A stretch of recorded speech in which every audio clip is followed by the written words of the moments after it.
കൂടുതൽ വാർത്തകളും വീഡിയോകളും കാണാൻ ഈ ചാനൽ സബ്സ്ക്രൈബ് ചെയ്യുക. കൂടെ ബെൽ ബട്ടൺ അമർത്തുക. ഞാൻ ഇന്ന് പറയുന്ന വിഷയം സന്ധ്യാപ്രാർത്ഥന ചൊല്ലുമ്പോൾ ശ്രദ്ധിക്കേണ്ട ചില കാര്യങ്ങളാണ്.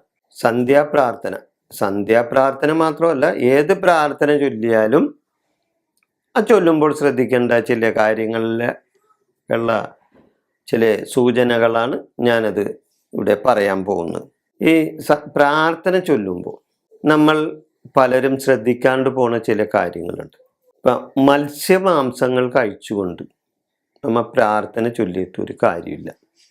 മത്സ്യമാംസങ്ങൾ കഴിച്ചുകൊണ്ട് ഈ മത്സ്യം അല്ലെങ്കിൽ മാംസം കഴിച്ചുകൊണ്ട് നമ്മൾ കുറച്ച് തലയിൽ വെള്ളം കോരി ഒഴിച്ചൊന്ന് കുളിച്ചാൽ ആ വയറ്റിൽ കിടക്കുന്ന ആ മത്സ്യവും മാംസത്തിൻ്റെയൊക്കെ ഇത് നമ്മളിൽ നിന്ന് വിട്ടുപോകുമോ? ഇല്ലല്ലോ.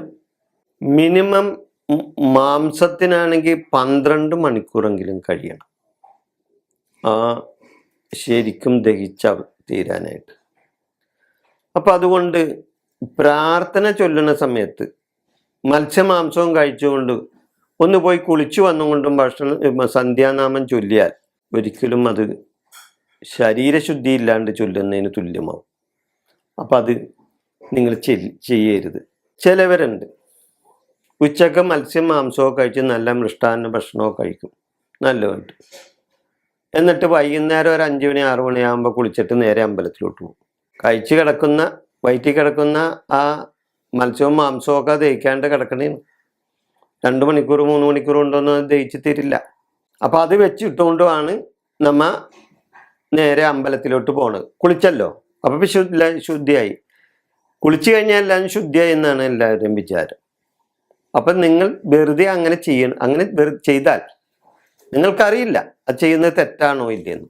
അത് പറഞ്ഞു തരാനായിട്ട് നിങ്ങൾക്ക് ആരും ഉണ്ടായിട്ടുണ്ടാവില്ല. അപ്പം അതുകൊണ്ട് അങ്ങനെ നിങ്ങൾ ചെയ്യരുത്. വെറുതെ ദൈവശാപം മേടിക്കുന്നതിന് തുല്യമാണത്. നമുക്ക് ഇഷ്ടമുണ്ടെങ്കിൽ മാത്രമല്ലേ ക്ഷേത്രത്തിൽ പോകേണ്ട കാര്യമുള്ളൂ. അല്ലാണ്ട് ദിവസം ക്ഷേത്രത്തിൽ ചെല്ലണമെന്ന് ആരും പറയുന്നില്ല, നിർബന്ധിക്കൊന്നുമില്ല, ഇല്ലേ? അപ്പോൾ ക്ഷേത്രത്തിൽ പോകുന്നത് നമുക്കൊരു പുണ്യം കിട്ടാൻ വേണ്ടിയാണ്, അല്ലെങ്കിൽ നമുക്ക് എന്തെങ്കിലും ഒരു മനസ്സിനൊരു സമാധാനം കിട്ടാൻ വേണ്ടിയോ അല്ലെങ്കിൽ ഒരു നല്ലൊരു കാര്യപ്രാപ്തിക്കൊക്കെ വേണ്ടിയായിരിക്കും നമ്മൾ ക്ഷേത്രത്തിൽ പോകുന്നത്. അപ്പോൾ ക്ഷേത്രത്തിൽ പോകുമ്പോൾ നമ്മൾ ഇതുപോലെ തന്നെ മത്സ്യമാംസങ്ങളൊക്കെ കഴിച്ച് അത് ദഹിക്കാതെ നമ്മൾ കുറച്ച് കുളിച്ച് വെള്ളം തലയിൽ കോരി ഒഴിച്ച് വെള്ളം ഒഴിച്ച് കുളിച്ച് അങ്ങനെ ചെന്നിട്ട് ഒരു കാര്യമില്ല, അത് നമുക്ക് ദോഷം കിട്ടുള്ളൂ. അപ്പം മത്സ്യമാംസങ്ങൾ കഴിക്കുമ്പോൾ അതൊന്ന് നമ്മൾ ശ്രദ്ധിച്ചാൽ നന്നായിരിക്കും. ഈ പ്രാർത്ഥന ചൊല്ലുമ്പോൾ നമ്മൾ 3 കാര്യങ്ങളാണ് നമ്മൾ ശ്രദ്ധിക്കേണ്ടത്. 3 കാര്യങ്ങൾ. ഒന്ന്, നമ്മൾക്ക് ഞാൻ ഈ പറഞ്ഞ ശരീരശുദ്ധി ഉണ്ടായിരിക്കണം. ശരീരശുദ്ധി അതായത് നമ്മൾ ഈ പറഞ്ഞ പോലെ മത്സ്യമാംസങ്ങൾ കഴിക്കാതെ നല്ല ശുദ്ധിയായിട്ട് ഇരുന്ന് പ്രാർത്ഥന ചൊല്ലുക. അതുകൂടാതെ നമുക്ക് മറ്റൊരു കാര്യം മനഃശുദ്ധി ഉണ്ടായിരിക്കണം. ഈ മനഃശുദ്ധി എന്ന് പറഞ്ഞു കഴിഞ്ഞാൽ ഇപ്പം നമ്മൾ ആരോടെങ്കിലും കുടുംബാംഗങ്ങളോട് എല്ലാവരും ആരോടെങ്കിലും ഒക്കെ തല്ലുപിടിച്ചിട്ട് അല്ലെങ്കിൽ എന്തെങ്കിലും വാക്കുതർക്കത്തിൽ ഏർപ്പെട്ട് അല്ലെങ്കിൽ മറ്റാരോടെങ്കിലുമൊക്കെ വാക്കുതർക്കത്തിലൊക്കെ ഏർപ്പെട്ട് മനസ്സാകെ കലുഷിതമായിരിക്കുന്ന സമയത്ത് നമ്മൾ ചെന്നിരുന്ന് നാമം ചൊല്ലിയാൽ തീർച്ചയായിട്ടും അതിന് ഫലം ഉണ്ടാവില്ല. അപ്പം നമുക്ക് അത് മനഃശുദ്ധി ഇല്ലാണ്ടാണ് നമ്മൾ ചൊല്ലുന്നത്. നമ്മുടെ മനസ്സ് ഏകീകൃതമായിരിക്കണം, നമ്മൾ ഈശ്വരനിലേക്ക് അടുക്കണം. അപ്പം മനസ്സിനെ നമ്മൾ അതേപോലെ തന്നെ നമ്മുടെ കൈപ്പിടിയിൽ ഒതുക്കണം.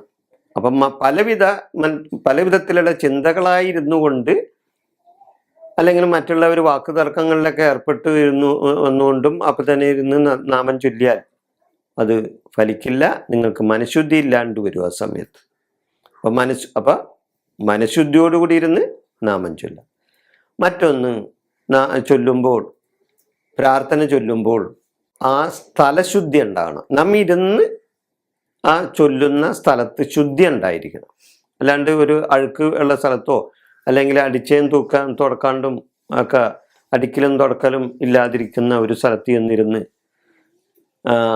നമ്മൾ ഇരുന്ന് നാമം ചൊല്ലുകയോ അല്ലെങ്കിൽ പ്രാർത്ഥന ചൊല്ലുകയോ ഒക്കെ ചെയ്താൽ അതിന് ഫലം ഉണ്ടാകില്ല.